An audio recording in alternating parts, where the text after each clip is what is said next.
All right, guys, so welcome back, and tonight we are at Halloween Horror Nights, Orlando's premier Halloween event. We did Hollow Scream over at SeaWorld last night, kind of as an opener, or aperitif, as to say, just to kind of get the idea and the feel and get everybody in the mood, but really it was kind of trying to check out how some of the younger kids were going to do. So the question we're going to try and answer tonight is how old you should be to come to Halloween Horror Nights. I see a ton of people ask that question in the forums, and we're going to run the gamut tonight. We've got as young as 8 all the way up to 16 with Elizabeth. 17. Well, 17. So it's going to be interesting to see exactly how they fare. Now, up until this point, the youngest child I'd ever brought to Halloween Horror Nights was Elizabeth, and I brought her when she was 11, and it didn't go quite as planned. In fact, her opinion of the event after attending the first time was... She was sort of on the fence. She loved it, but she thought she might be a little bit too young. Andrew's 8. We're going to see how he does. What do you think, Andrew? How's it going to go tonight? I think I'm going to be really scared. How did last night go?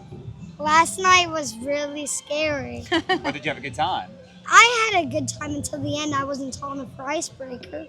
That's okay. We've got this crew, and then we've got Lexi and Gabriella over here. It's going to be an interesting night. Once again, we'll run the whole gamut for you guys tonight. I'm going to ask them as we go through the houses to kind of let you know how they felt about it afterwards, if they thought it was appropriate, inappropriate, if they're scared, if they're going to make it through the whole night, because some people didn't make it through the whole night the last time we were here. So we're going to see what happens. But welcome along, guys, and let's see if we can answer the question. So they're finally starting to move us. We stayed at the World Expo Stay and Scream. And Stay and Scream, again, is one of those things that I highly recommend you do. And New York's usually where we would stay, but it's so busy up there this year, we decided to take a different approach and come to the back. And a few people with us don't have Express, so these houses will be a little slower, hoping to get through some of them. So again, kind of weigh your options, see which one's going to be best for you. But the crew's excited, ready to roll. It's more.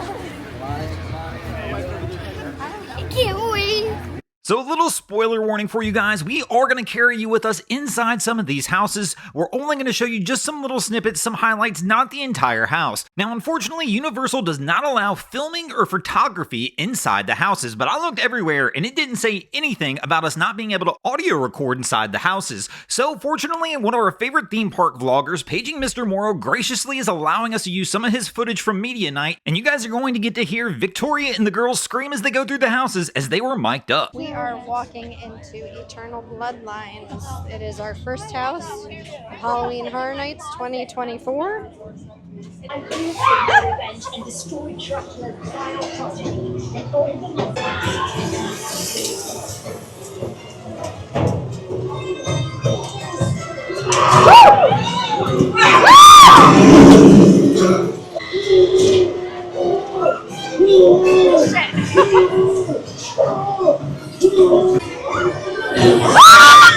Oh my god!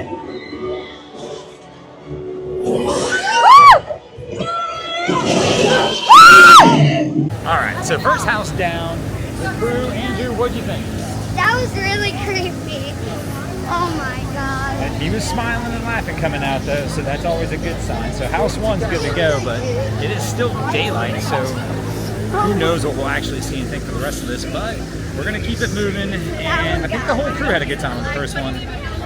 First takeaway, though, theming, man, I can't completely different than what we saw last night at SeaWorld. There was more scare actors. The theming was on a completely different level than what you would see over at Hollow Scream, but both were still fun, but definitely a different world. But we're going to go ahead and get ready for house number 2. We are going into the second house of the night. It is Goblin's Feast. Why?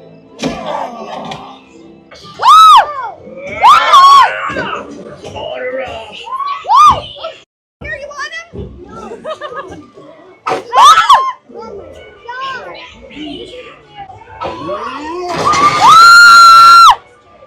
Now, our next house on our list was Slaughter Cinema 2, but this was the first house where we noticed some stuff was missing, like the outside facade. One of the key things that can happen when you get here a little earlier in the day like we did is you're going to miss some things. Typically, they're showing a movie outside, but because it was so bright during the day, they were not playing it as we were going through. Ew, what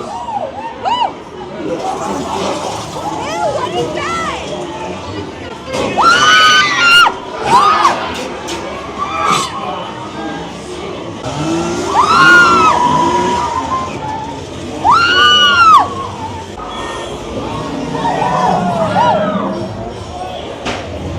Okay, we are getting getting ready to go through our fourth house at 6:31. It's the museum.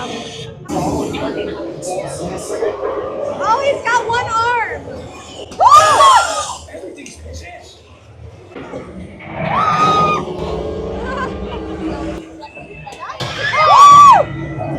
So after the first few houses, everybody seems to be going strong, and we start to make our way over to our next house, which is going to be Major Suites, and as we're doing so, we start to get some of our first interactions in the scare zones. Now, one thing I will tell you, this is another integral part of Halloween Horror Nights. It's not just the houses, the whole park is kind of themed around the event, and there are multiple scare zones you will walk through as you're going in. Now, during the daylight hours, this is definitely significantly less intense, so if you're bringing a younger kid with you, I highly recommend going during the day, see how they handle it then, and if things start to go awry, you can always leave before it gets to be dark. And another pro tip, if you're with somebody who's not really into the spooky things, typically what I've found in these scare zones, the scare actors will not walk on the sidewalks. So if you don't want to be scared, get on the sidewalks and they typically will leave you alone. Now, unfortunately, not every scare zone is going to have the availability for you to do that, but any of them that do, if you get up there, for the most part, nobody's going to mess with you.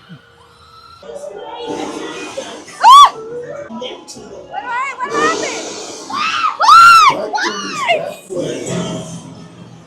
It's good.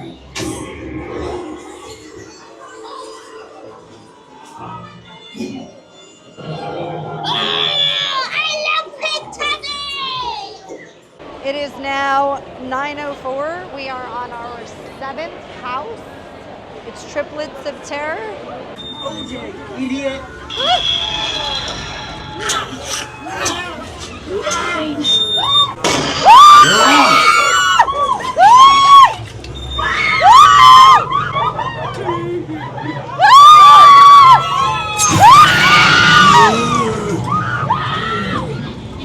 All right, so it's 10:30. We've been at Halloween Horror Nights for about 5 hours at this point in time. So far, the crew's done Ghostbusters, Goblin's Feast, nope, not Insidious yet, Major Suites Candy Factory, Monstrous of Latin America, Slaughter Cinema 2, the Museum of Deadly Exhibits, and Triplets of Terror, and Universal Monsters Bloodline. The only thing that's really left is Quiet Place and Insidious are the two that they have left. But the question we had at the beginning of the night is, how old should you be to come to Universal? And we started with the youngest. We have an 8-year-old all the way up to a 17-year-old. Andrew, we're going to start with you first. How has it been so far? It's been pretty good. The jump scares actually get me kind of hard. I'm like, oh my god. All right, so what's your favorite house so far? So far, it's going to be a Monstrous. Monstrous, that's a good one. Now, I'm going to ask you guys this because I've already asked Andrew, so I already got his answer. But how old do you think somebody should be to come to this event? I think it depends on the kid. Like, Andrew's 8 and he can do it perfectly fine, but my brother James, who's 10, wouldn't be able to do this at his age. So Okay. All right, now what was your favorite house so far? definitely triplets. Triplets? Yeah. Okay. A different view? Same thing. What age do you think somebody should be to come? Well, I think again it also like depends on the kid, but I think it depends on like what they watch and like this, like if they watch scary movies and if they like get scared and can't sleep. Okay, favorite house. Triplets. Now, is Triplets the scariest or your favorite, or is it both? It's both, Okay. probably. And then Elizabeth, what do you think? Okay. I'm going to break the streak here. I think that you should be 12 to go to Halloween Horror Nights. All right, so Elizabeth's voice is breaking up just a little bit because she's a little under the weather. But I'm going to elaborate on that because I can elaborate on an answer for her. Elizabeth's first Halloween Horror Nights was 11 years old. She went through everything that night and hung like a trooper with us. On the way home, I said, how did you like it? And she said, I was pretty scared. I said, would you go next year? And her actual answer was no. So at 11 years old, she felt she was a little too young. She was mature enough to actually even say that. She felt she was a little too young to attend at that point in time. But the next year, she did ask to go, right? I did. But even with Andrew, even though he's going through the houses, I feel like he can't get the full experience because he's so young, you know? So, Andrew, I'm going to ask you the same question that I asked Elizabeth. We still got 2 houses to go, one being the scariest house that is still in the park, Insidious. Would you come back next year? Of course. What do you think? This is so fun. So, it really does depend on the kid. We're going to see how they feel after we do Insidious in the last 2 houses, but I think it depends on the child. So, You could hear a child screaming in the background right now, actually. So, all right, we'll check back in a little bit, guys. It is 11:08. We've done just about all the scare zones, and I am about to walk into a quiet place.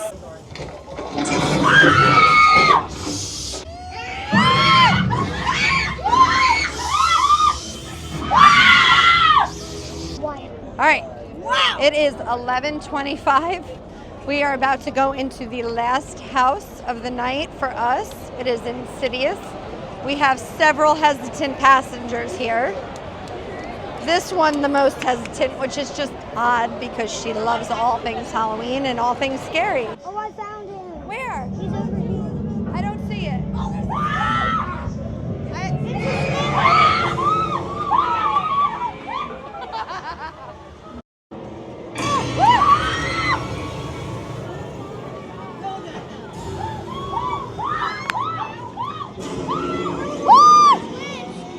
So Insidious was our last house of the night, and that house I think was a little overbuilt up as everybody claimed it to be the scariest house in the park, and for the most part, I don't think any of us felt that way. But we had a great night. We did go through all the scare zones, including the Harry Potter zone, where they wound up having the Death Weeders out, where they had an amazing interaction with Andrew, but overall, all the kids did really well during this event. Now, the older kids, none of them, it was their first time. They'd all been to events prior, once again, Andrew being the only one who was attending for the first time. But I'm gonna be honest, he handled it like a trooper. He was 8 years old, had no issues whatsoever. In fact, I'm recording this voiceover almost 2 weeks after attending this event. Andrew slept in his own bed. He's not had any issues after this at all. Now, one of the things I see a lot when I see people asking how old their kid should be when they're going to attend this event, they try and give you this whole sales pitch. My kid loves horror movies. He's a little more mature, she's a little more mature than average kids their age. Now, I'm not gonna give you that sales pitch with Andrew.